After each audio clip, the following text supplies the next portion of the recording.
Number 11, here we're being asked for something to support the researcher's conclusion from the graph. Here we go to the end and we see that the researchers concluded that the relative ranking of candidates persisted among the participants with high ignobility scores. So we see here we've got ignoble trait scores participants. The ignoble trait candidates were more liked by ignoble trait participants. So we can see that 6 and 7 actually like the ignoble traits.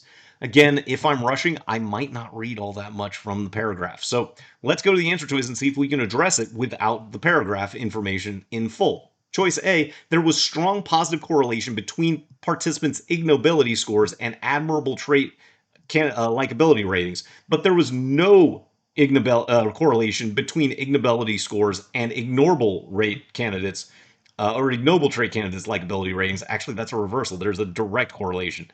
It goes straight up that square line. So goodbye to A. Then choice B, participants with an ignobility score of 5 or less rated admirable trait candidates as more likable than ignoble trait candidates, whereas participants with an ignobility score of 6 or more rated ignoble trait candidates as equally likable or even more likable than admirable trait candidates. Well, ding, ding, ding, that matches exactly what we see in the chart over here. Then choice C, overall participants rated admirable trait candidates as quite likable, and that rating was not significantly affected by the participants' ignobility scores. That's true, but it has nothing to do with the conclusion.